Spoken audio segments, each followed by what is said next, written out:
This is Optimal Finance Daily, episode 1908, 4 Lies Money Gurus Tell You, by Christine Luken of ChristineLuken.com.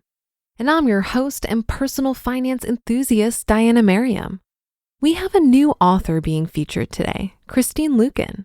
I'll share more about her right after the reading.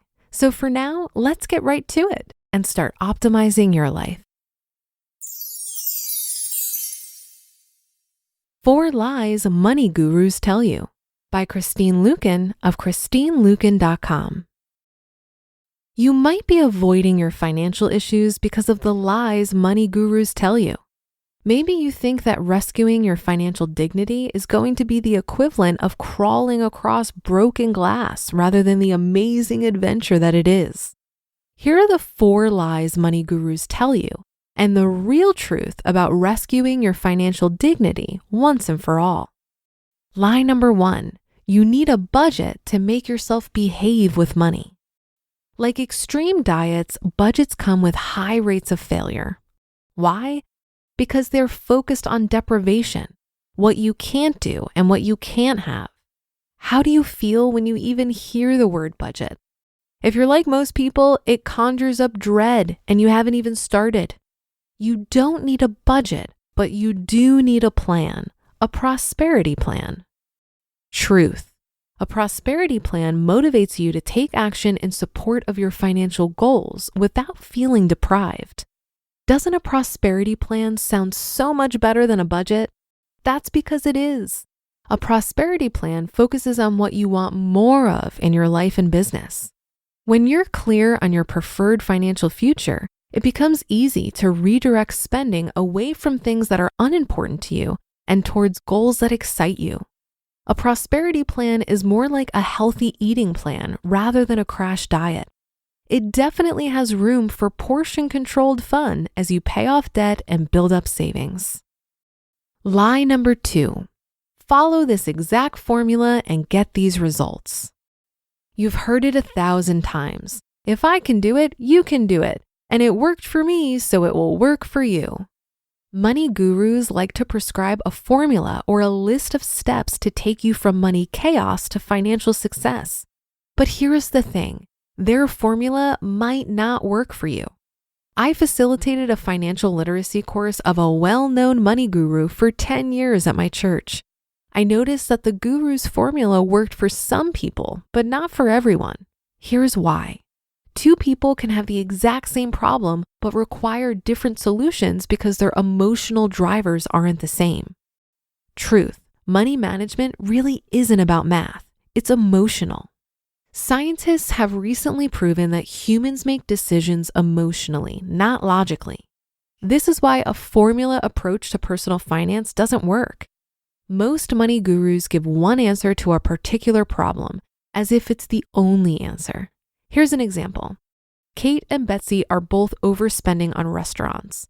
Most money gurus would give both women the same advice, maybe to use cash instead of a debit or credit card, without exploring why they're overspending. After talking with Kate, I discover that she's single and hates eating at home by herself because it makes her feel lonely. On the other hand, Betsy is an attorney with 3 kids who doesn't have time to cook. These women need 2 totally different solutions to the same problem. Lie number 3, exercise your willpower to save money and get out of debt. Just make yourself do it. We have a limited amount of willpower each day, and it's drained by multiple sources.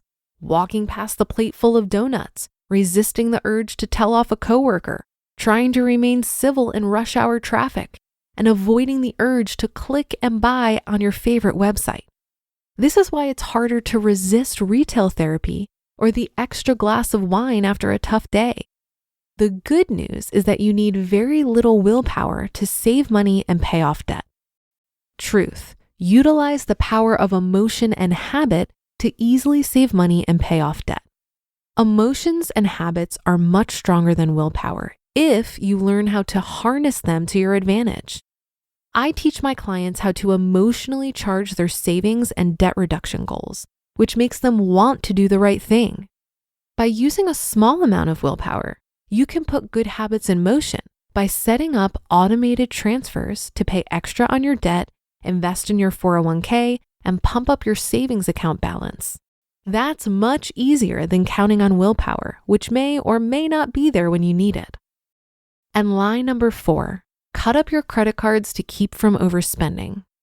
Some money gurus come after your credit cards with a pair of giant scissors or an industrial shredder. Not so fast. I know plenty of people who overspend with debit cards and cash. I also know individuals like my husband who are smart spenders whether they use cash, debit, or credit.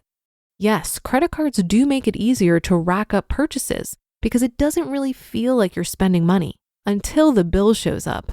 But this doesn't mean you have to kiss your Sky Miles credit card goodbye forever. Truth. The payment method is rarely the problem.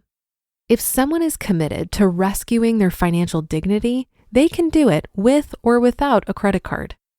It's important to know yourself and your particular temptations. I do have some clients who know they can't trust themselves with a credit card, so they choose not to have one. I recommend that if my clients do decide they can handle a credit card responsibly, they keep one card with a reasonably low limit and pay it off in full monthly. The problem with having no credit cards is a possible negative impact on your credit score, which can affect your mortgage interest and insurance rates. You just listened to the post titled 4 Lies Money Gurus Tell You by Christine Luken of ChristineLuken.com. Thank you to Christine. As a certified financial counselor and the founder of the Financial Dignity Movement, Christine has coached hundreds of high-earning professionals to pay off staggering amounts of debt and massively increase their net worth over the past 12 years. Christine's books, Money is Emotional and Manage Money Like a Boss, have landed her almost 100 podcasts and TV interviews, establishing her as the authority on money and emotions. When she's not coaching clients from her office in Cincinnati, you can find her curled up with a good book, a fluffy cat, and a strong cup of coffee. Come by ChristineLuken.com for a lot more, and I have that linked in this episode's description. I think it's important to remember that personal finance is so personal, and within many of these lies, there can be elements of truth depending on your situation. For example, most of us need some kind of plan when it comes to our money, whether we call it a budget or not. I'm a huge fan of budgeting because for me, it's all about awareness. It's all about telling your money where to go versus wondering where it went. It's a tool for paying attention. And there are many different styles of budgeting. You could go for a zero-based budget where you give every dollar a job before it even hits your bank account, and then you check in regularly to make sure it's doing its job. Or you could opt for an anti-budget where you just focus on paying yourself first and not worry about the rest. If the anti-budget appeals to you, check out a speech from the Economy Conference by Paula Pan. It's called How to Never Again Say, I Can't Afford It, and it's available now on the Economy Conference YouTube channel. When it comes to spending less and saving and investing more, there are lots of tactics you can implement. For example, automate saving and investing or use cash envelopes, etc. But I found that I wasn't actually able to change my spending until I changed my underlying desires. We've been conditioned since birth to desire more and be good consumers, so it can be difficult to change this mindset. But if you're able to foster a strong sense of gratitude for what you already have, it can start to curb that desire for more. That should do it for another edition of Optimal Finance Daily. Have a great rest of your day and start to your week, and I'll see you tomorrow where your optimal life awaits.